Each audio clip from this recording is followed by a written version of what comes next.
E aí, pessoal, boa noite para todo mundo aí. Estamos novamente aqui fazendo mais uma aula toda quinta-feira. A gente tem uma aula ao vivo aqui, um encontro, eu, vocês aí, todas as questões, visando aí passar na NAC. Eu sei que o pessoal está perguntando aqui. A gente vai começar a falar, já vou dar aquele oi para todo mundo geral aí. E, bom, hoje nós vamos falar de conhecimentos gerais de aeronaves, de CGA, né? A gente chama essa matéria de conhecimentos gerais de aeronaves CGA para comissário, e a gente fala de conhecimentos técnicos de aeronaves para piloto privado. Então, eu sempre vou naquela mescla fazendo um pouquinho dos dois, e a gente vai se dar bem aqui. Vamos lá que vai dar tudo certo aí. Certo? Então, antes aqui, só estou me conectando aqui, tá tudo certinho, beleza. Então, antes de mais nada aqui, começar a dar o oi para o pessoal aqui, ó. Sempre o grande Diógenes, que está aí, Diógenes, grande amigo aí, parceiraço, sempre tá mandando. Ele que me lembra, se um dia ele esquecer de mandar lá que quinta-feira tem aula, eu me ferro, porque eu não vou lembrar, que às vezes ele que me lembra que a vida, a correria é tão grande aqui. Bom, Paulo Nogueira está aí também, Marcelo Silva, quem tá? Tatiane Fioravante está aqui também. Paulo Nogueira perguntou: as aulas são diárias? Não, Paulão, toda quinta-feira, tá? Toda quinta-feira, às 8 horas da noite, estamos aqui. O Ricardo Moura, quem mais? O Igor. Ah, chegou o Igor aí. O Igor. O Igor ele gosta de visual esse daí. O Igor, a Evelyn Leite, a Luaninha tá aí, José Nildo, o pessoal tá chegando aqui. Beleza, pessoal, vai mandando de onde vocês estão falando aí, vai, me ajuda a compartilhar com todo mundo, porque às vezes essa aula pode ajudar outra pessoa que tenha também essa dúvida que você tem. Então, se você compartilhar, ó, tem um monte de gente aqui que é a primeira vez aqui, então compartilha para você trazer mais gente aqui, ó, que nem a Bruna falou que é a primeira vez, a Samara chegou aqui falando boa noite. Então, gente, já dá aquela ajudada, né? Aquela fortalecida aí no canal aí. Lembrando que a gente tem vídeos aí para vocês assistirem aí praticamente de todas as matérias aí, a gente, e é tudo de grátis, tá? Vocês podem também fazer simulado gratuito, não paga nada, lá no Decolando na Banca, no site Decolando na Banca, que é www.decolanonabanca.com.br. Você pode fazer os sites para piloto privado, para comissário de voo. Eu vou deixar também aqui, ó, o link. Esse aqui é o link do nosso grupo no Telegram. A gente está com um grupo no Telegram que a gente está enchendo do, do WhatsApp, não cabe mais ninguém, então a gente está mandando todo mundo para esse Telegram. Eu entro um pouquinho, né? Eu falo umas besteiras outras lá, mas eu estou lá, o pessoal se ajuda. Então, se você quiser, entra nesse grupo que é sucesso, pessoal. Um ajuda o outro e é para passar na ANAC. Beleza? Bom, pessoal, antes de começar a aula aqui, vamos fazer aquelas propagandas básicas. Apostila de piloto privado, com 1.500 questões, acho que é isso. Está disponível aqui na descrição desse vídeo. Você pode comprar sua apostila bem na hora, nem precisa esperar, né? Já é Hotmart, você já baixa ela e já começa a estudar. Apostila de comissário de voo também tem de piloto de helicóptero, e acho que a semana que vem, acabei de terminar de escrever meu livro de teoria de voo. Então, a semana que vem, eu acho que eu estou lançando na Hotmart o livro de teoria de voo e um de conhecimentos técnicos, tá? Então, vai ter mais dois aí para vocês se divertirem aí. Fora que tem um de navegação aérea também, o cálculos de fuso horário, né, e cálculos de navegação aérea, tem um monte de coisa lá. Beleza? Vamos lá. Começar a dar né? Ó, o pessoal tá falando aqui, ó. A Bruna de Brasília, olha que legal. Tatiane de Campo Grande. O Bruno também de Campo Grande, ó. A Ana Carolina aqui de Fortaleza, que legal, ó. O Matheus falando que as aulas de navegação são boas, que é de Suzano. Ó, Suzano é aqui do lado. A Clélia tá falando Escola Flight Porto Alegre. Nossa, que legal. É isso aí, gente. Ó, tô feliz da vida que vocês estão acompanhando aqui. E a gente vai começar a fazer nossa aula. Antes, só o último recadinho. A Escola de Aviação Civil de Moisés é a melhor escola do país. Eu falo porque eu dou aula lá. Então, se tiver algum aluno da De Moisés aqui, fala como que é. O negócio é muito caprichadinho. Nós estamos com turmas novas para começar agora, EAD. Então, qualquer coisa, entra lá no Instagram da escola, @Escola de Moisés, já pergunta lá que o atendimento vai te ajudar. E se você quiser fazer as suas horas de voo, quer voar, quer ser um piloto de avião, piloto privado, vou fazer meu curso de piloto privado.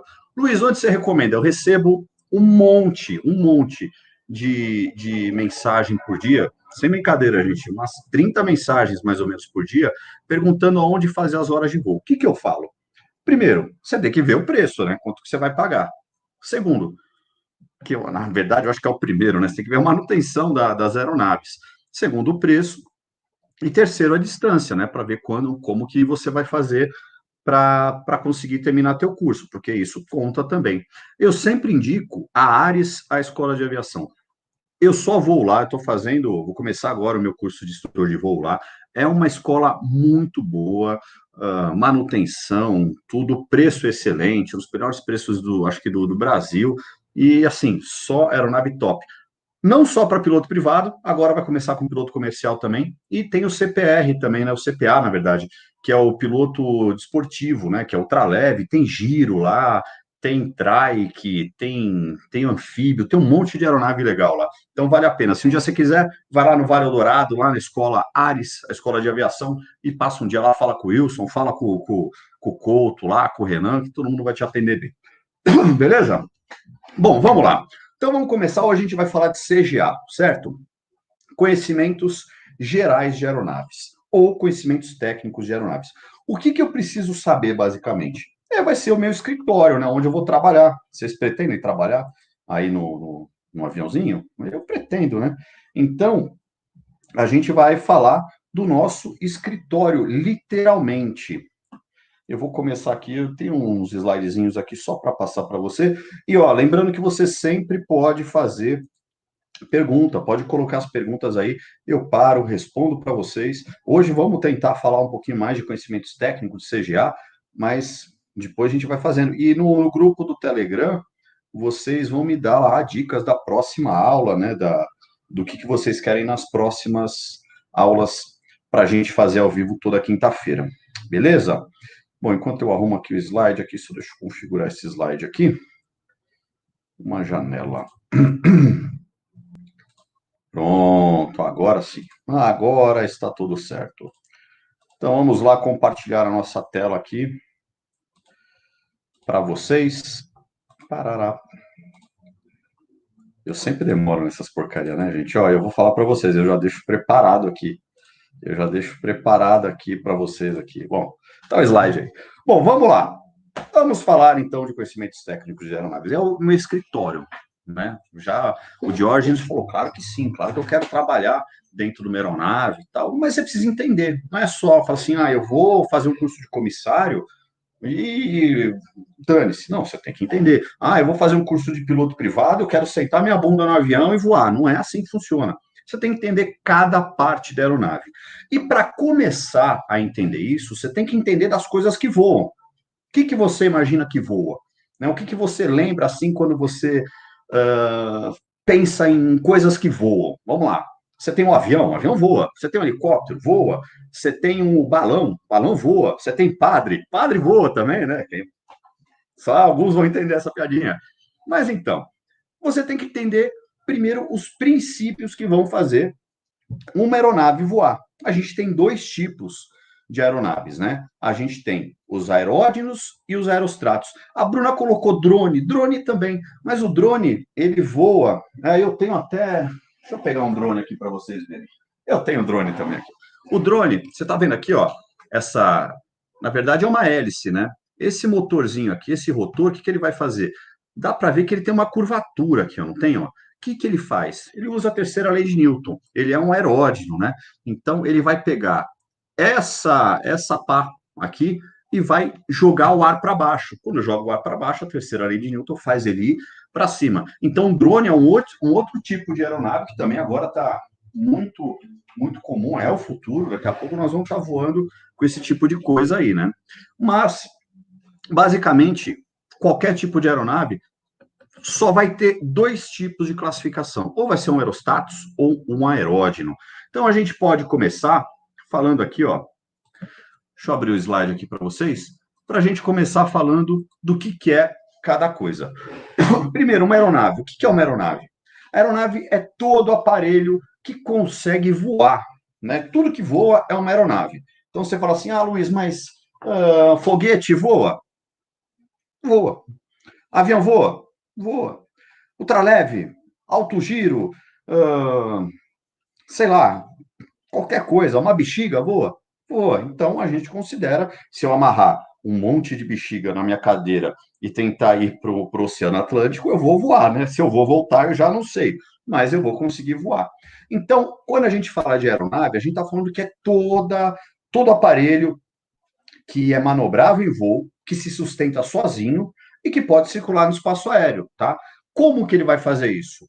Ou ele vai fazer isso mediante as reações aerodinâmicas, que é a terceira lei de Newton, ou ele vai fazer isso por conta de outro princípio, tá? Que é o princípio de Arquimedes. Uma aeronave está sempre apta para levar pessoas, coisas, cargas, beleza? Então, quando a gente fala de aeronave, a gente já consegue ter, dois tipos aí, a gente já consegue ver dois tipos. Primeiro, vamos falar do aerostatus. O que é o aerostatus?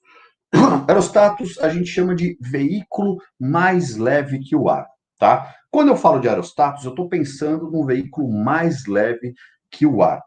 E tem uma história engraçada, eu vou até pegar aqui, que eu não sei a data certinho, mas eu vou falar para vocês. Vocês sabem quem descobriu o, o, o aerostatus? Hein? Deixa eu aqui, Bartolomeu de Gusmão, acho que é isso. É, chamar de padre voador. Onde só estou vendo aqui quando que ele pegou um negócio aqui para dar informação para vocês certinho. 18 de novembro de 1724. É isso? Deixa eu ver. Batizado. Tá. Enfim. Vamos lá. Depois eu pego a data certinha aqui para mostrar para vocês. Quando a gente fala de aerostatos, a gente fala do padre Bartolomeu de Gusmão. Ele foi o primeiro cara a fazer um objeto voar. Então, o que ele fez? Ele pegou, imagina que ele estava lá, diante do rei de Portugal, isso é sério, tá, gente? Diante do rei de Portugal, ele estava ali e falou para o rei: Olha, rei, ora pois, eu vou. Ele era brasileiro, tá, esse padre? Eu vou fazer isso aqui voar. Aí ele pegou um balão, como se fosse aqueles balões chinesinhos, sabe? Esse balão de festa junina, né? Não solte balão, é ruim pra gente, mas sabe aquele balãozinho? Beleza. Ele colocou uma vela embaixo, como se fosse um pires, acendeu a vela, esse balão foi aquecendo o ar dentro da parte da redoma do balão e começou a subir. O balão voou no meio da sala lá do rei. Bom, o rei ficou tão abismado que quase matou ele, quase jogou esse padre na Inquisição, chamando ele de bruxo, né? Falou que estava fazendo magia. Mas a gente sabe que o primeiro voo registrado foi do padre Bartolomeu de Gusmão, isso aí em 1800 alguma coisa, tá? Ele nasceu em 1724, deve ser no final de 1800, no começo de 1800. Então, esse padre, ele descobriu o aerostatus. O que é o aerostatus? É o veículo mais leve que o ar. Ele funciona, ele voa, na verdade, baseado no princípio de Arquimedes. Qual que é o princípio de Arquimedes? Vocês lembram aí? Diz o seguinte: um fluido, quando mergulhado dentro de outro fluido, recebe seu empuxo de baixo para cima, igual o peso do fluido deslocado. E aí? E aí? Tranquilo, né? Vocês já estão assim, ó, né? Eu gosto daquelas pessoas que estão desse tamanho assim. Meu, é simples. Vamos lá, vamos entender como funciona. Se eu pegar água e óleo, colocar os dois juntos, o que fica embaixo? A água. E o óleo fica em cima. Se você encher uma bexiga de óleo e jogar na água, ela não vai afundar. Por quê? Porque a densidade é diferente. Densidade é massa por quantidade de volume, né? Matéria por volume. Então, a densidade vai ser diferente. Logo, se eu pegar um gás, a gente vai falar fluido, né? Um fluido. Fluido pode ser um líquido, pode ser um gás. Se eu falar um fluido, e esse fluido ele tiver uma densidade menor, quer dizer que ele é mais leve.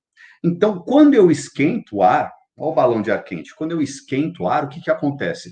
As moléculas de ar, né, elas vão começar a vibrar que nem louca, vibrando que nem louca, lá, ai meu Deus do céu, tá todo mundo vibrando. Aí elas começam a se distanciar. Quando ela começa a se distanciar, ela cria um espaço maior entre elas, ou seja, diminui a sua densidade, fica menos denso. e aí ele começa a subir. Então, quando a gente fala de princípio de Arquimedes, é isso. Um fluido, quando mergulhado dentro de outro fluido, recebe seu empuxo de baixo para cima igual o peso do fluido deslocado.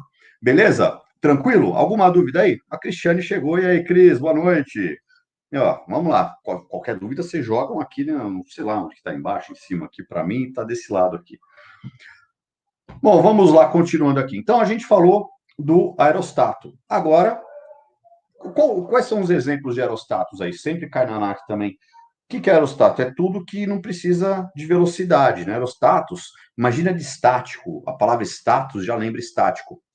Então, é um veículo mais leve que o ar. Ele voa baseado no princípio de Arquimedes, ok? E Arquimedes descobriu esse princípio, gente. Ele estava numa banheira, ele deixou cair os sais de banho, tava... aí esses sais de banho passaram, assim, por umas partes interessantes, começou a fazer cosquinha, ele saiu gritando pelado pelas ruas de Roma, Eureka, Eureka, Eureka, que a tradução é eu descobri, né? Aí foi aí que ele colocou, que ele fez esse princípio, que foi o princípio de Arquimedes. Bom, agora falando dos tipos de aerostatos. Eu tenho balão, né, aquele balão de ar quente, e o dirigível. Só tenho esses dois.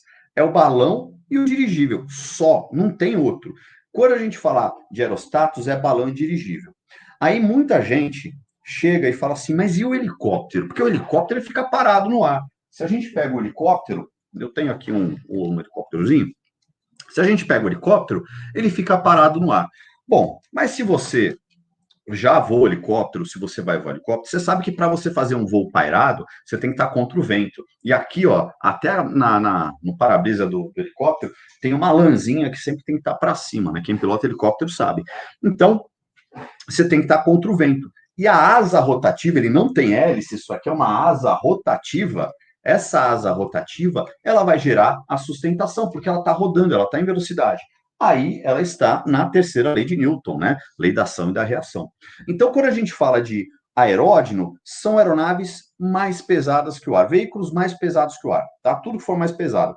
Imagina lá, se você vê o 747 parado na pista é um monstro, um 380 é um monstro. Como que aquela porcaria voa? Não é porque Deus quer, né? Porque é muito pesado. Mas ele voa por conta dos princípios aerodinâmicos. Então ele vai precisar do quê? Basicamente de velocidade. Primeiro ele sai correndo, ele ganha velocidade, aí o fluxo de ar, né, que é o vento relativo, começa a atingir o bordo de ataque da asa, passando em cima do centro de pressão, onde gera uma força que empurra essa asa para trás e para cima, dando a resultante aerodinâmica e gerando a sustentação. É assim que o avião vai voar, tá? Desse jeito. Então, quando a gente fala de aeródinos, tá? A Cris falou que ela associa aeródino ao dinossauro pesado. Olha, vocês podem fazer a analogia que vocês quiserem. Eu sempre fazia as minhas analogias que eu estava estudando lá, né? E, enfim, dava certo. O importante é você memorizar, é você aprender. Ok?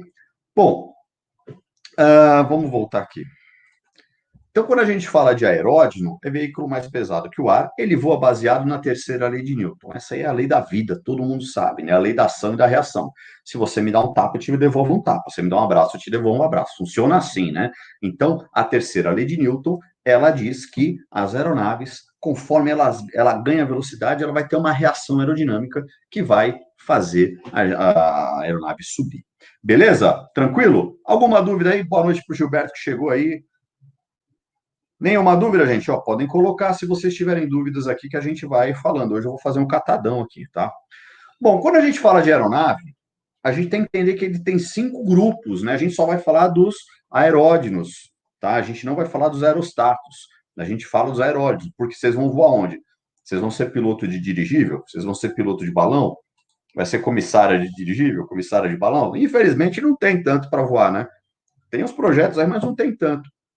Então, você tem que entender dos aeródinos, não dos aerostatos. Os aeródinos, se a gente pega uma aeronave, ela tem 5 grupos, já que a gente consegue ver logo de cara. Vou até pegar meu aviãozinho aqui. Deixa eu pegar meu Scott 4 aqui. Vamos abrir a tela aqui para vocês. Então, eu tenho uma aeronave. Olhando essa aeronave, qualquer modelinho que você tiver em casa ajuda a estudar, tá, gente? Que todo avião ele é igual. A gente voa exatamente igual Santos Dumont voou com o de Moiselle. É a mesma coisa em três eixos: eixo longitudinal, eixo lateral transversal e eixo vertical. É da mesma maneira, certo? Bom, então quando a gente olha uma aeronave, o que que a gente vê? Primeira coisa que a gente consegue ver é a fuselagem, tá? Fuselagem. O que que é a fuselagem? A gente vai comentar, o que guarda as pessoas, carga, as coisas. Depois, o que que a gente consegue ver? A bundinha do avião. Eu sempre falo da bundinha do avião. Aqui, ó, a empenagem, ó, tá vendo? Isso aqui, ó, a empenagem. A empenagem, ela dá uma estabilidade, ela vai fazer o avião subir, descer, virar para a esquerda, para a direita, guinar, né? Então eu tenho fuselagem e empenagem.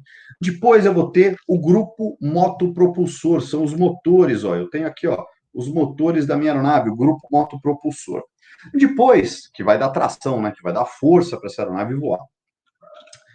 Depois nós temos o grupo do trem de pouso. Aqui, ó, para pegar por cima aqui, essa aeronave é um trem de pouso convencional, né? Que ela tem o trem de pouso principal à frente do centro de gravidade e uma roda direcional aqui chamada bequilha embaixo da empenagem, certo?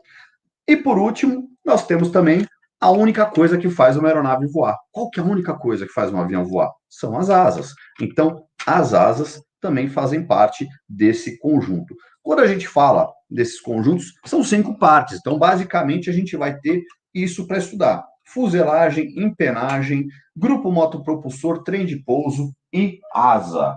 Tranquilo? Alguma dúvida aí? A Cássia Silva aí, boa noite, Cássia, que chegou agora, a Janaína Silveira também. Quem mais chegou? Gilberto. É isso aí. Vamos continuando aqui. Então, quando a gente fala dos 5 grupos, o primeiro grupo que a gente vai falar é o da fuselagem. Tá? Eu vou ficar até pequenininho aqui para vocês conseguirem olhar as fuselagens aí. Então, o que, que é a fuselagem? Na ANAC vai cair desse jeito. Fuselagem é o conjunto destinado a abrigar tripulantes, passageiros e cargas. Sua finalidade é oferecer conforto e proteção. A fuselagem é a principal estrutura do avião e de onde as demais partes são adaptadas, também chamada de charuto da aeronave. Olha aí, ó. Nesse texto pequenininho, eu já tenho a função da aeronave, da fuselagem, que é o quê? Primeiro, dar conforto e proteção.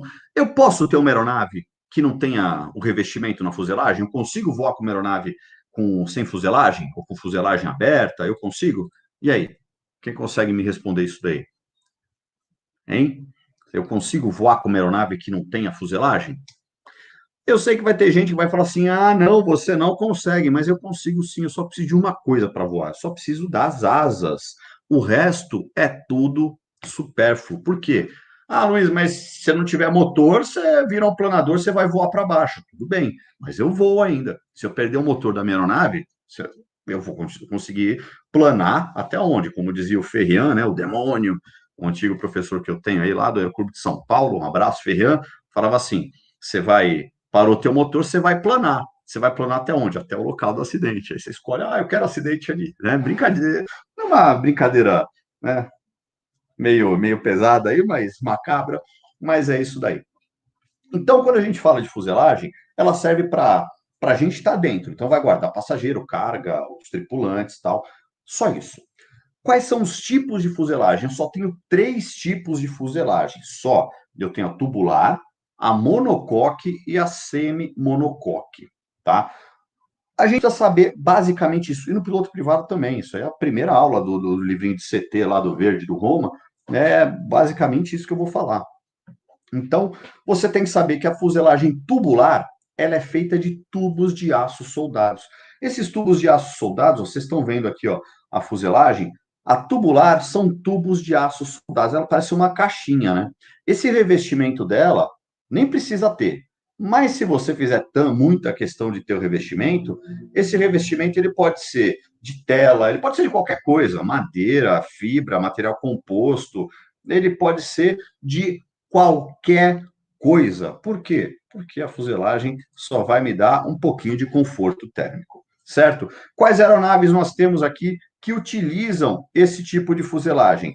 Quais são? Bom, eu tenho aqui de cabeça o Paulistinha e o Aerobueiro. São as aeronaves, né, treinadoras aí que tem bastante no Brasil aí, o Paulistinha e o Aerobueiro. Elas são aeronaves que têm a fuselagem tubular, tubos de aço soldados, pode ser revestido de qualquer coisa. Eu até costumo falar nas minhas aulas, né? Não falo mais, que estou um ano e meio sem dar aula presencial, mas falo nas aulas que eu posso revestir da fuselagem tubular com o que eu quiser, madeira, material composto, minhas cuecas velhas, não importa, não importa. A fuselagem, esse revestimento só vai me dar um pouquinho de conforto térmico, beleza?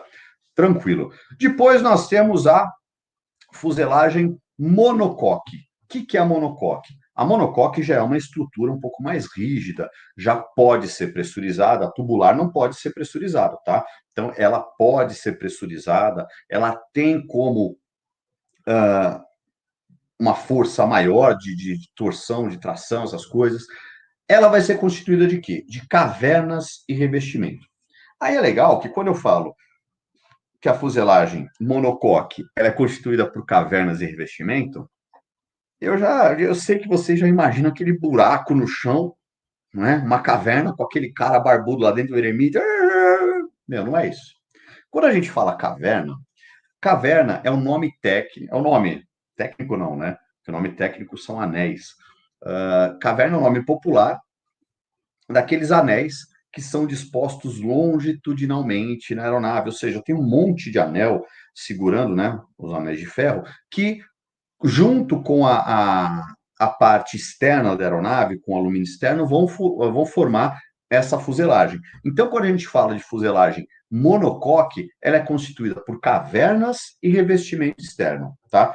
Esse revestimento geralmente vai ser alumínio, ok? Então, quando a gente fala monocoque, cavernas e revestimento. O que são cavernas? Anéis dispostos longitudinalmente revestidos por alumínio. Tranquilo? Nenhuma dúvida aí, o Leonardo que chegou aí. Boa noite, Leonardo.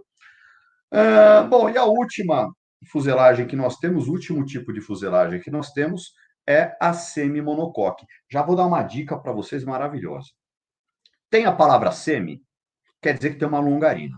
Tá? Já fica ligeiro. Apareceu a palavra semi, tem uma longarina. Olá. Então, se ela é semi-monocoque, a gente vai pegar a fuselagem monocoque e vai adicionar uma longarina. O que é uma longarina? É uma barra, gente, que vai da proa até a cauda da aeronave. Ele vai fazer uma gaiola, certo? Vamos dar uma olhada aqui, ó. Então, ó, fuselagem semi-monocoque, constituída por cavernas, longarinas e revestimento. Dá uma olhada aí, ó. Cavernas, longarinas e revestimento. Tanto a monocoque quanto a semimonocoque podem ser pressurizadas. E se a gente fala assim, mas se a gente pegar aviões comerciais grandes, qual que é o tipo de fuselagem? Geralmente vai ser semimonocoque, que ela é mais resistente. Se a gente pegar um avião mais antigo, um avião experimental, um Paulistinho, um Aeroboeiro, vai ser uma tubular, né? Tubos de aço soldados. É óbvio que a fuselagem tubular não vai deixar meu avião voar tão alto, nem tão rápido, né? Ele não vai aguentar, não tem essa força estrutural. Diferente de uma monocoque e de uma semimonocoque. Tranquilo? Alguma dúvida aí, pessoal?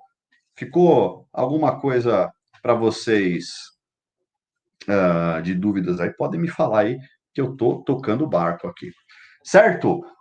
Bom, então, continuando a nossa aula, a gente vai falar agora de empenagem. O que é empenagem?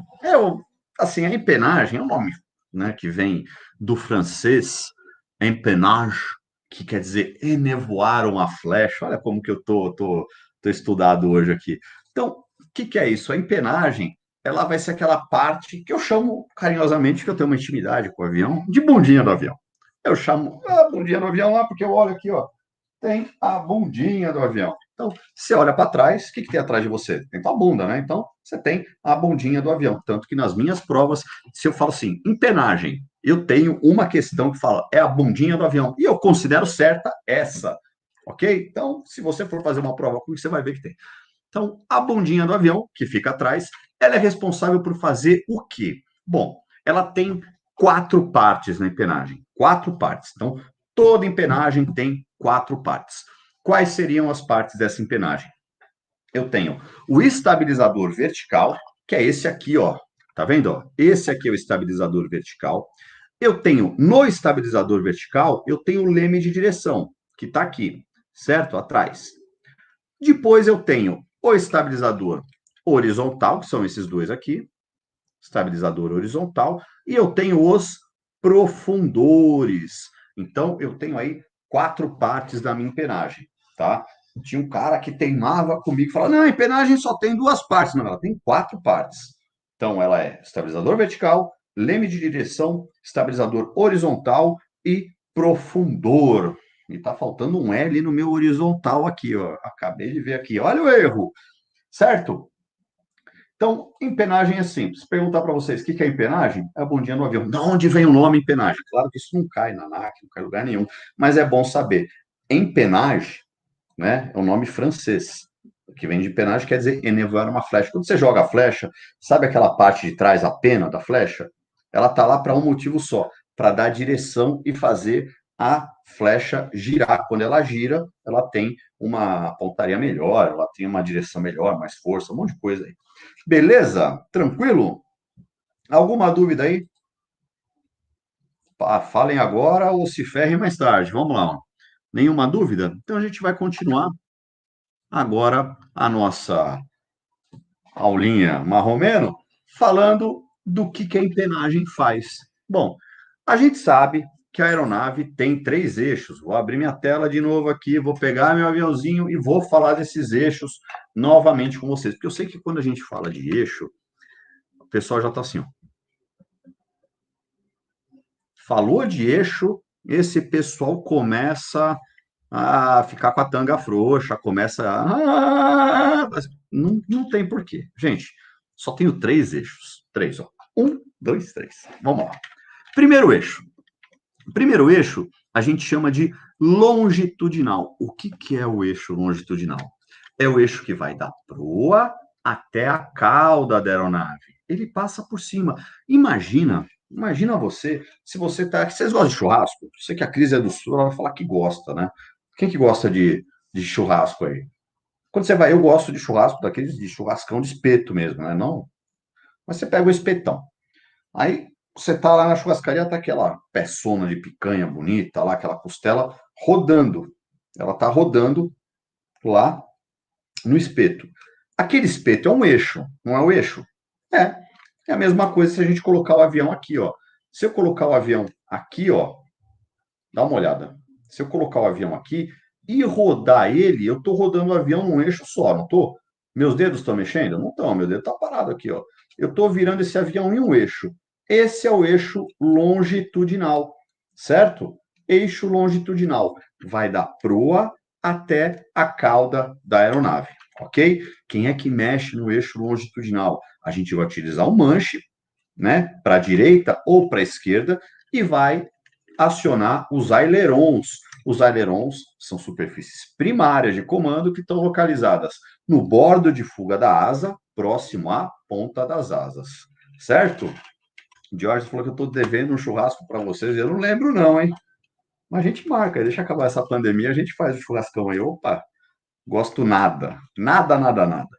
Bom, então a gente falou do eixo longitudinal. Agora a gente tem que falar do eixo lateral transversal. É o único eixo que tem 2 nomes, tá? Pode ser chamado de apenas eixo lateral? Pode, pode. Pode ser chamado apenas de eixo transversal? Pode, tá tranquilo. Mas você tem que entender que esse é o único eixo que tem 2 nomes. É a mesma coisa falar que o Chico é o Francisco também. É a mesma coisa, né? Um apelidinho de outro. Então, quando a gente fala do eixo lateral transversal, eu estou olhando o avião, ó, de cima, tá?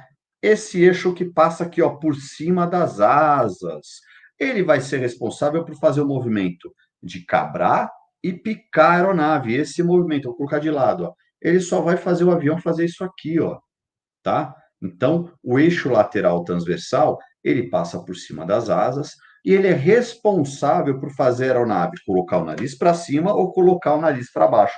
Como que ela vai fazer isso? Porque Deus quer? Não funciona bem assim. Quando a gente falou da empenagem, eu falei que tinha o profundor, aqui do estabilizador horizontal, né? Então, o profundor desce, a cauda da aeronave sobe e o nariz da aeronave desce. Profundor sobe, a cauda da aeronave desce e o nariz da aeronave sobe. Para resumir, se o profundor estiver para cima, o nariz da aeronave vai estar para cima. Se o profundor estiver para baixo, o nariz da aeronave vai estar para baixo. Esse movimento em torno do eixo lateral ou transversal é chamado de cabrar e picar, arfagem ou tangagem. Beleza? Aí, ó, o Igor já tá falando aí, puxa a cabra, desce e pica. É isso daí, né? Tem muita gente que começa a dar risada, né? Que a gente fala assim na aula, todo mundo segurando o manche aí. Segura o manche. Na tua casa, não importa, você tá na tua casa, você tá no trabalho, você tá, sei lá, no metrô, no ônibus, tá assistindo. Tá, agora você vai fazer essa cara de pleno, vai segurar o manche, certo? Tá segurando o manche. Aí você vai fazer junto comigo e tem que falar alto. Puxa, cabra, beleza? Puxei, cabrou, né? Puxei o manche, ele subiu. Puxa a cabra, desce, pica, tá? Aí você fala isso bem rápido. Puxa a cabra, desce e pica. Só cuidado para não falar puxa a cabra e desce a pica, porque o coitado do bichinho não tem nada a ver com isso, certo? Então, puxa a cabra, desce e pica, sem o artigo, tá? Fazendo isso, você vai lembrar que o movimento para subir chama-se cabrar e para descer chama-se picar. Posso também chamar de arfagem ou tangagem, beleza? Movimento em torno do eixo lateral transversal. Como que o piloto faz esse movimento? Primeiro, ele vai pegar o manche para frente ou para trás. Puxei o manche, puxa a cabra, ele vai subir. Empurrei o manche, desce, pica, ele vai descer, né? Então, cabrar, picar, arfagem, tangagem. O que que vai mexer? Vai mexer o profundor, certo? O profundor aqui, profundor para cima, nariz da aeronave para cima, profundor para baixo, nariz da aeronave para baixo. Puxei o manche, o profundor sobe. Empurrei o manche, o profundor desce. Tranquilo aí, gente? Tranquilo? Pessoal, tudo rindo aí, né? Ah, eu tenho que parar, eu tenho que fazer essas aulas mais sérias, né, gente? É muito, eu falo muita besteira, né? Depois eu recebo os e-mails. Ah, Luiz, você fala muita besteira. Eu falei, eu sei. É mais forte do que eu, né? Mas vamos lá, vamos continuando nossa aula aqui. A gente já falou do eixo longitudinal, falamos do eixo lateral ou transversal, e agora a gente vai falar do eixo vertical. O eixo vertical, ó, é de cima a baixo, ó, vertical, de cima a baixo. Se você um dia decidir que a sua vida, não faça isso, tá? Mas se você decidir, minha vida não tem mais sentido, vou me jogar de um prédio. Como que vai ser tua queda? Você vai, né? Vai ser uma queda vertical. Porque se a sua queda for horizontal, rapaz, você virou super-homem, você vai estar voando, certo? Ó, horizontal, vertical. Então, eixo vertical é o eixo de cima a baixo, ou seja, se eu pegar uma caneta aqui, ó, ele vai entrar aqui, ó, pum, né? Ele vai entrar. Imagina que eu espeto a aeronave aqui. Ele vai fazer o meu avião virar em dois sentidos, ou para a esquerda ou para a direita. Então, eixo vertical faz o avião colocar o nariz para a esquerda ou para a direita. Qual que é o nome desse movimento? Guinada. Então, eixo vertical, nome do movimento, guinada. Como que o piloto consegue guinar um avião? Como ele consegue virar, que é uma curva derrapada? Ele faz isso pelos pedais. Eu tenho dois pedais na aeronave. Inclusive, a configuração de pedal é bem legal, porque a parte de baixo do pedal dá a direção. E se você pisar bem na pontinha, na parte de cima, ele freia a aeronave. Os freios são independentes, tá? Tem que tomar cuidado, inclusive, na decolagem e no pouso, para você manter os pés afastados do freio, para você não pilonar esse avião aí, não dar um cavalo de pau, não dá uma merda, né? É sempre bom não quebrar a aeronave. Eu estava falando isso com o Renan outro dia que a gente foi fazer um voo. Eu falei, é sempre bom a gente fazer um táxi devagar para não quebrar a aeronave. Nunca é bom quebrar a aeronave, né? Beleza. Bom, então eu tenho aí o eixo vertical, que eu vou pisar no pedal direito, o meu avião vai guinar para a direita. Pisei no pedal esquerdo, o meu avião vai guinar para a esquerda. Como que ele vai conseguir fazer isso? Eu tenho aqui na empenagem o leme de direção, que é esse aqui. Então, o leme de direção, ele vai fazer o avião guinar para a direita ou para a esquerda. Como que funciona? Se eu pisei no pedal direito, pum, o leme de direção vai para a direita. O nariz da aeronave vai para a direita. Pisei no pedal esquerdo, o leme de direção vai para a esquerda, o nariz da aeronave também vai para a esquerda. Então, você pisa para o lado que você quer ir, você quer apontar o seu nariz. Para que serve o leme de direção? Primeiro, ele auxilia em curvas, né? Você não vai fazer uma curva derrapada, né? Você não vai fazer uma curva assim, né? Uma curva com raio muito aberto, não vai ser uma curva certa. Você vai usar pedal, né? Você vai usar pé e mão. Então você vai dar manche para o lado, vai levantar, cabrar um pouquinho a aeronave e vai fazer ajudar no pedalzinho lá para você fazer uma curva. E o leme de direção, os pedais também servem para compensar vento. Vai que eu estou vindo para um pouso e estou pegando vento de través. Se eu vier assim, meu avião vai para o lado. Então eu coloco o nariz da aeronave para o lado que está o vento. A hora que eu for tocar no chão, eu arrumo ela. Bem gostoso fazer isso daí. Você vem caranguejando. É uma delícia. Beleza? Tranquilo, pessoal? Alguma dúvida aí? Alguma dúvida? Danilo falou pedal, é isso aí, tá? Estamos sem dúvidas aí. Bom, então, ó, só para a gente ilustrar, aqui vocês estão vendo do lado aí o desenho do slide. Então, você tem três eixos. O número 1 é o eixo longitudinal, o número 1 é o eixo vertical, o número 2 é o eixo longitudinal e o número 3 é o eixo lateral ou transversal. E aí tem os nomes de cada movimento que você vai fazer, né? Então, leme de direção, quais são as superfícies primárias de comando? Isso aí cai bastante também na prova. O que é superfície primária de comando? É o que eu preciso ter numa aeronave para conseguir comandar. Então, vou ter que ter como superfície primária aileron, leme de direção e profundor. O resto é secundário, eu não preciso, tá? Se eu tiver ajuda, ajuda, mas eu não preciso para voar. Então, o leme de direção, guinada, vai mexer com os pedais esquerda e direita. Profundor, né, ou leme de profundidade, eixo lateral ou transversal, cabrar, picar, arfagem, tangagem. O eixo longitudinal vai dar um movimento de rolagem, bancagem ou inclinação lateral, utilizando os ailerons, que estão localizados no bordo de fuga da asa, próximo à ponta das asas. Beleza? Tranquilo? Então, ó, essa aula é facinho, eu gosto de dar ela porque falar de avião é comigo. Bom, quando você olha uma aeronave também, você tem uma classificação, várias classificações, na verdade. Você vai ter uma classificação quanto a motores, quanto a plano de asas, quanto o trem de pouso, quanto o tipo de empenagem. Você vai ter um monte de classificação. Então, quando a gente fala de uma classificação do grupo motopropulsor, agora, o que é o grupo motopropulsor? São os motores, né? Todo o conjunto de motor. Então, o conjunto de motor, se for um avião a hélice, né, motor convencional a quatro tempos, você vai ter lá o motor e uma hélice na frente para gerar a tração. Se não tiver hélice, esse avião vai acelerar e não vai sair do lugar, né? Tem até um memezinho que o pessoal fala, né, que coloca, eu recebo direto isso daí. Ah, a hélice, você sabia que a hélice do avião serve para manter o piloto frio, né? Piloto ventilado, porque quando ela para, ele começa a suar, né? É, realmente, parou, você vai começar a dar uma suada. Então, grupo motopropulsor, a hélice é o que dá a tração, que é vinda do eixo do motor, né? Bom, eu tenho uma classificação quando a aeronave tem um motor, dois motores, três motores, quatro motores ou mais de quatro motores. Beleza? Se você tiver uma aeronave com um motor, é uma aeronave monomotor. Beleza? Monomotor.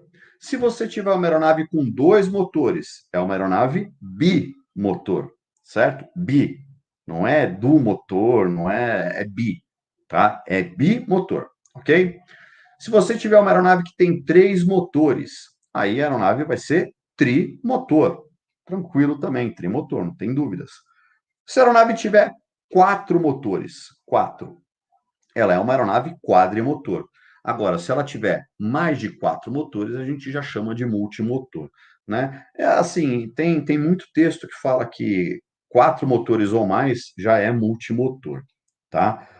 Teve uma pessoa que perguntou aqui se a aula vai ficar salva, ela fica sempre salva. Todas as nossas aulas ficam salvas aí para vocês assistirem quando vocês quiserem. Beleza? Alguma dúvida aí, gente? Isso é tranquilo, né? Isso aí não tem dificuldade. Ó, me ajuda aí, compartilha lá, gente. Dá aquela compartilhada lá no vídeo aí, dá aquele joinha. Você que não deu joinha, dá um joinha aí. Eu fico mais motivado, mais feliz aí quando tem um joinha. E quando vocês compartilham o vídeo aí, pode usar pode compartilhar meus vídeos, todas as minhas aulas estão abertas lá para vocês compartilharem no WhatsApp, no Instagram, onde vocês quiserem lá. E se marcar no Instagram, marca a gente lá também que a gente reposta. Bom, vamos lá, continuando falando da nossa aula, vamos falar dos motores, né, que a gente tem na aviação. Então, a gente tem basicamente três tipos de motores na aviação. Quais são esses três tipos de motores? Vocês estão vendo aqui do lado o primeiro motor que a gente chama de motor convencional. O que é o motor convencional? É aquele motor que a gente fala que é o motor convencional a 4 tempos. Você que está fazendo o piloto privado, o curso de piloto privado, você vai lembrar que é o ciclo de Otto, certo? O que é o ciclo de Otto? Eu tenho 4 tempos e 6 fases. Então, eu tenho, primeiro tempo, admissão, é onde eu admito a mistura de ar e combustível, que vem de maneira pulverizada, certo? Então, primeiro tempo, admissão. Segundo tempo, compressão. Compressão quando o pistão sai do ponto morto baixo e vai até o ponto morto alto. Ponto morto baixo, ponto morto alto são os limites desse cilindro, até onde o pistão consegue andar. Então, quando ele sai do ponto morto baixo até o ponto morto alto, ele comprime essa mistura de ar e combustível. Beleza? Esse é o segundo tempo. O terceiro tempo é a explosão, também conhecido como tempo motor. O que acontece no terceiro tempo? Conforme você pressionou aquela mistura de ar e combustível, imagina que uma mistura de ar e combustível pressionada, ela já vai ficar extremamente explosiva, né? Ela já é explosiva, ainda mais comprimida, vai ficar mais explosiva. Eu tenho uma coisa chamada vela. A vela solta uma faísca. Soltar uma faísca onde eu tenho ar e combustível, aconteceu o quê? Bum, vai explodir. Quando explode, ele força esse pistão para baixo, do ponto morto alto para o ponto morto baixo, que é o chamado de tempo motor, né? Que é o terceiro tempo. O terceiro tempo tem 3 fases: tem ignição, explosão e expansão, tá? O primeiro tempo é a admissão, o segundo tempo é compressão, a primeira fase é admissão, a segunda fase é compressão, terceira fase, quarta fase e quinta fase é ignição, ignição, explosão como que é? Ignição, combustão e expansão. E a sexta fase, que é o escapamento, que é na última, no quarto tempo, que é o tempo de escape, né? Onde o motor vai abrir a válvula de escapamento e jogar para fora todos os gases que foram queimados dentro desse motor. Beleza? Deu um pouquinho assim, dá para ser mais técnico, tem aula minha sendo mais técnica falando de piloto, mas só para a gente dar uma ilustrada, certo? Bom, esse motor convencional a 4 tempos, ele utiliza o que como combustível? Que é o que vai cair para você. Você que está fazendo o curso de comissário, ele pode te perguntar qual que é o tipo de motor, o que esse motor tem e qual tipo de combustível. Só isso. Então, se a gente falar motor convencional a 4 tempos, é um motor que ele vai ter hélice. Obrigatoriamente ele tem que ter a hélice, certo? Então, ele vai ter a hélice aqui na frente. Esse motor tem hélice, ok? Ok. Agora, eu tenho o que nesse motor? O combustível. Qual que é o combustível que esse motor vai utilizar para voar? Aí a gente vai falar da Avigás, que é a gasolina azul, a gasolina de aviação. Então, o motor convencional a 4 tempos utiliza como combustível a gasolina de aviação. Uma condição desse motor é que ele não consegue voar muito alto, ele não vai, ele tem uma certa altitude, vai voar baixo, ele não vai ter nem tanta força, nem vai voar tão alto. Por quê? Lá em cima o ar começa a ficar mais rarefeito, menos denso, e as hélices perdem a sua função, a sua tração, certo? Depois a gente vai falar do motor a reação. Vou até abrir aqui para vocês. Motor a reação. Eu tenho 3 tipos de motor a reação. Eu tenho o turbojato, o turbofan e o turbohélice, certo? Os 3 são motores a reação. Por que eles são motores a reação? Porque eles fazem a sua tração de 3 fases: compressão, explosão e propulsão. Então, o que ele faz? Ele primeiro admite um monte de ar, então ele tem lá os difusores que vão entrar o ar, os compressores, então ele admite muito ar, ele espreme esse ar dentro da câmara de combustão, ele aciona um ignitor, tá? E ele vai explodir, né? Vai colocar também querosene lá e ele vai explodir e vai sair como propulsão na parte de trás. O Gilberto falou que faltou o pulso jato, mas o pulso jato e o turbojato são parecidos, são similaridades um do outro, tá? São 3 tipos de motores, né? Que a gente tem o estato-reator, o turbojato e o pulso jato, certo? São 3 tipos, assim, a gente vai ter o compressor axial, centrífugo, vão ter uma série de outros detalhes aí, tipos de motores da mesma classificação. Bom, motor a reação, o que, que ele tem de diferente do motor convencional a quatro tempos? Primeiro, ele não vai ter hélice, ele não tem hélice. Basicamente, ele é bem simples a operação dele, porque ele tem três fases, né? Compressão, admissão, compressão, explosão, só tem isso, né? Não tem mais nenhuma fase. A Bruna está perguntando qual que é o mais comum. Bom, Bruna, se a gente for olhar em aeronaves de instrução, motor convencional a quatro tempos. Se eu for falar de aeronaves comerciais de grande porte, aí a gente vai falar do motor a reação, que no caso é o turbofan, certo? E também tem o turbo-hélice. Então, assim, depende, né? Hoje os motores são variados, depende do tipo de aeronave, o que você vai fazer, o que você vai fazer. O Ricardo está falando, turbo-hélice tem hélice? Tem, mas ele é diferente, não tem uma hélice ligada num eixo direto no motor. Ela tem uma turbina dentro que vai fazer esse ar girar e vai girar a hélice também. Tanto que o motor convencional, a quatro tempos, a gente acelera ele e tira a aceleração, né? Acelera para subir e eu reduzo a aceleração para descer. No motor turbo-hélice, que eu vou falar daqui a pouco, ele não tem isso. Você tem velocidade constante, RPM constante. Mas você vai ter uma outra coisa chamada governador de hélice, que ele muda a incidência da pá. Então, se aumenta a sua tração ou você diminui a sua tração, mexendo na incidência, no ângulo de ataque dessa pá, ok? Bom, então, ó, o motor a reação, turbo-hélice, turbofan e turbojato. Qual o combustível que ele utiliza? Querosene de aviação, tá? Basicamente isso.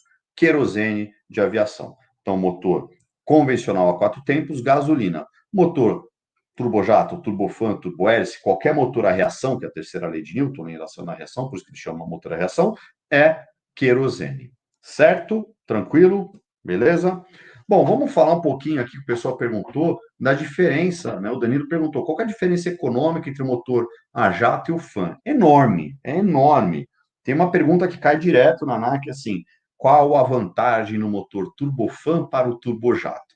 Primeiro, o turbofan é muito mais econômico, que 70% da tração dele, praticamente, vem do fan, do ventilador, né? 30% vem dos gases queimados lá da turbina, né? Que sai. Turbina é uma parte do motor, tá, gente?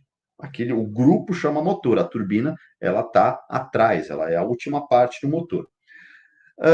Então, quando a gente fala de motor turbofan, ele é extremamente econômico comparado ao motor turbojato e ele é muito mais silencioso, muito, tanto que os motores a jato foram proibidos já fazem bastante tempo para aviões comerciais. Então, você não tem mais aqueles aviões a jato. Se você achar ruim o barulho do avião passando perto da tua casa, eu não acho. Se você achar ruim, imagina, hoje é turbofan. Imagina quando era turbojato, tremia até a janela. Então era um negócio barulhento, tá? Então, ó, a vantagem do turbofan para o turbojato, mais econômico e mais silencioso, certo? Pode cair uma pergunta para você, o seguinte também, qual que é a desvantagem no motor turbojato para o turbofan? Aí eu poderia falar, gasta pra caramba, é barulhento com cacete. É literalmente isso, você nunca mais vai esquecer. O turbojato gasta pra caramba e ele é muito barulhento. Aí você fala, porra, mas então por que, que eu tenho esse motor turbojato? Porque os motores têm que ter umas condições, motores aeronáuticos têm que ser duráveis, resistentes, econômicos. Sim, só que o motor turbojato, dependendo da altitude que você for voar, ele tem uma melhor performance. Então ele vai voar mais alto. Por quê? Porque ele admite muito ar. Então, ele só utiliza 30% desse ar admitido para propulsão. Os outros 70% ele utiliza para diversos sistemas, né? Para refrigerar o motor, pressurização, ar-condicionado, enfim. Ele não precisa voar numa densidade do ar grande, ou seja, até vou te falar mais. Quando você pega o motor turbojato, em baixa altitude, ele é uma porcaria. Tá? Ele é uma porcaria. Por quê? Porque ele não precisa de tanto ar para funcionar. Ele comprime muito ar, então ele consegue suportar isso daí. Tanto que o Diógenes falou assim, ó, do Concorde, né, que foi uma aeronave supersônica, acho que era da British Airlines, e ele atingia Mach 2,5 Mach, né? 2,5 vezes a velocidade do som. Tanto que ele tem uma coisa que ele chama flap de motor. O flap de motor, o que, que é? Quando ele estava em alta velocidade, velocidade supersônica, ele tinha que diminuir quase para a distância de um dedo, dois, o flap desse de motor para diminuir a entrada de ar dentro do motor, que senão dava uma coisa chamada stall de compressor. O que é o stall de compressor? O ar, em vez de passar pelo compressor, ele já se comprime antes, então ele vai girar e não vai ter ar. Aí o motor pega fogo, apaga, faz tudo lá, mas não vai dar tração, certo? Então a gente tem que entender que o motor turbojato ele consegue voar muito mais alto e vai ter uma melhor performance lá em cima, onde não tem muita densidade do ar. Beleza? Bom, vamos lá, motor turbofan agora. O que é o motor turbofan? É aquele motor que ele tem um fan, e ele é um motor a jato, só que 70% da sua tração é feita pelo fan. Por que eu falei de novo do fan? Porque eu tenho turbohélice. Turbohélice é a mesma coisa que turbofan. Você vai falar, é nada. Eu vou falar, é sim. Você vai falar, é nada. Eu vou falar, é sim. Você vai falar, é nada. Eu falei, é sim. Claro, guardado as proporções. Qual que é a grande diferença que cai na NAC também? Qual que é a diferença do turbofan para o turbohélice? É que o turbofan tem um rotor, tem aletas, e o turbohélice tem uma hélice na frente do eixo, certo? Os dois vão funcionar da mesma maneira. Eu não tenho um eixo ligado lá no motor. Eu tenho lá uma turbina que vai girar um outro compressor, e aí a gente fala que é um motor de velocidade constante. Turbojato, turbohélice e turbofan utilizam como combustível o querosene de aviação. Tranquilo, gente? Alguma dúvida aí? Como estamos aí? Acabando nossa aula já, hein? Ó, já deu 1 hora de aula aqui, passou rapidinho. A gente tem que falar ainda de trem de pouso, as classificações e as, hein? Vai ficar para a próxima aula, hein? A gente vai falar para a próxima aula. Tranquilo, pessoal? Então, como que nós estamos aí? Alguma dúvida? Como que vocês estão aí? Tranquilo? Beleza? Bom, então vamos lá. Vamos encerrar um pouquinho a aula de hoje, que eu já falei de muita coisa aqui, né? Então, a gente continua na próxima quinta-feira. Lembrando, você entra lá no site Decolando na Banca, www.decolanonabanca.com.br, que você lá vai ter simulado gratuito, tem todas as nossas apostilas, tem o e-book de grátis. Você vai, clica lá, o e-book a gente manda para o teu e-mail, você pode ler lá, vai, é mais ou menos a minha história na aviação, como que eu decidi dar aula, tudo. Tem um e-book bem legal lá de como passar de primeira na banca da ANAC, certo? O pessoal tá falando aqui, ó, eu não sei qual que é o seu nome, que é VAMG Interiores Redenção. Poderia falar sobre potências, potência efetiva, teórica, tal, a gente pode falar, isso é teoria de voo, né? O que mais cai? A potência efetiva, medida no eixo da hélice, potência nominal, é a potência na qual o motor, teoricamente, consegue atingir, potência útil, é aquilo que eu tenho disponível ainda no motor, tem um monte de potência, a gente fala. O Danilo está querendo Kiss nas provas. Vou fazer uma aula de Kiss aí. Vamos terminar CGA, aí a gente faz um Kiss aí. Eu já dei teoria de voo, na outra, acho que foi teoria de voo, e a gente faz um simulado. O Antônio está falando, tem simulado de PPA, eu acho que eles estão reformulando simulados lá, viu, Antônio? Mas já está liberando daqui a pouco para vocês lá. Certo? Pessoal, segue a gente lá no Instagram, @decolando na banca. Por favor, marca, se vocês me ajudam demais. Eu não cobro nada de vocês, apenas um sorriso no rosto e que vocês compartilhem as nossas aulas. Se cada um compartilhar um pouquinho, vocês vão atingir muita gente. Quanto mais a gente ensina, mais a gente aprende, tá, gente? Então, ó, multipliquem. Vocês têm que multiplicar. Segue a gente lá no Instagram, compartilha nossas aulas. Nos grupos de WhatsApp, você tem WhatsApp, Telegram, que eu sei que você tem um grupo da escola, não sei o que vocês estão fazendo, a maioria hoje tem que estar fazendo EAD, né? Você tem, joga lá as aulinhas lá, não tem problema não. As aulas do Decolando na Banca aqui são para todo mundo, tá? A Bruna, deixa eu ver aqui. Gente, eu vou ler comentário por comentário, eu vou falar para vocês aqui, tá? O Igor Francisco falou aula top, a Samara está agradecendo pela aula. O VAMG, qual que é o seu nome? Coloca aí para eu te chamar pelo nome aí. Qual é a ordem das matérias que você recomenda estudar? Gente, a ordem das matérias aí é com vocês. O que, que eu recomendo? Simulado. Façam simulado, tá? Esse e-book que tem lá no Decolando na Banca, eu tenho uma técnica para passar na NAC, tá? Uma técnica para você passar na NAC. Como que é essa técnica? Basicamente, eu tenho que fazer simulado todo dia. E qual a quantidade de simulado que eu vou fazer? Bom, eu posso começar fazendo pelo menos 20 questões de cada matéria. Primeira semana, eu acho pouco, tá? Eu acho pouco. Eu, se fosse vocês, faziam pelo menos aí 60 questões de cada matéria por dia. E você vai fazendo 60 questões por dia, no mínimo, todo dia. Você vai ver que você vai pegar a apostila Decolando na Banca, no caso, e você vai terminar essa apostila rapidinho. E você vai fazer de novo. E você faz de novo. Você faz de novo. Eu te garanto, se você fizer uma vez a apostila Decolando na Banca, você passa na NAC tranquilo. Se você fizer 2 vezes essa apostila, você vai passar muito mais tranquila. Se você fizer 3 vezes ou mais essa apostila, você vai gabaritar a NAC, vai sair dando risada, falar assim, nossa, é muito fácil. O pessoal fala que é um monstro, e não é. A NAC é facinho, beleza? Então, ó, questão das matérias, aí é com vocês, mas eu faria simulado. Comecei meu curso hoje. Quando que eu vou fazer simulado? Daqui a um mês? Não, começa a fazer hoje. Porque não é só saber a matéria, gente. Eu tenho que saber como essa matéria vai ser cobrada de mim. Então, se a gente pega o simulado e começa a ver a pergunta, depois, durante o curso, eu vou, opa, aquela pergunta que eu vi no simulado que eu não sabia, agora eu sei, é isso.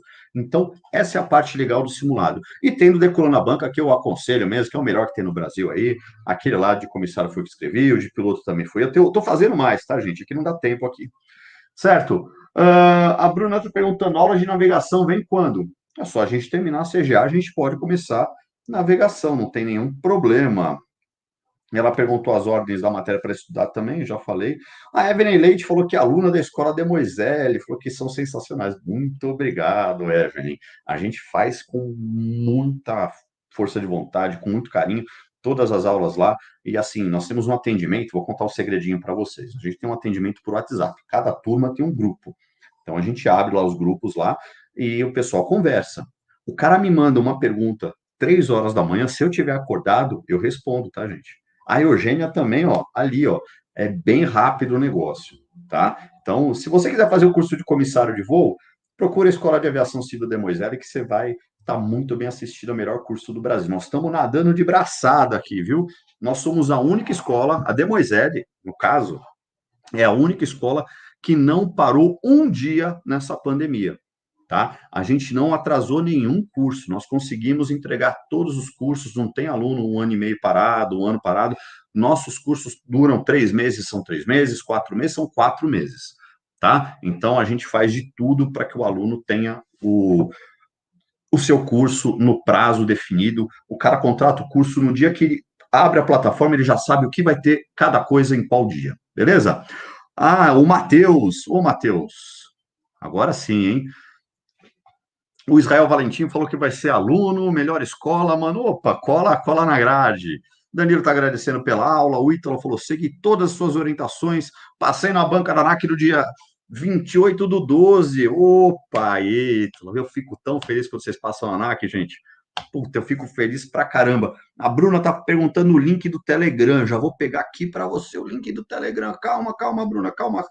Olha aqui o link do Telegram. Ah, eu tô muito rápido aqui, eu não sei.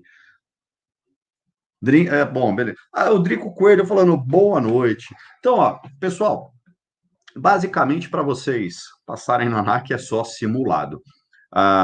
Depois a gente vai fazendo, vamos pegar, fazer um quiz decolando na banca aí e a gente vai treinando esses simulados aí.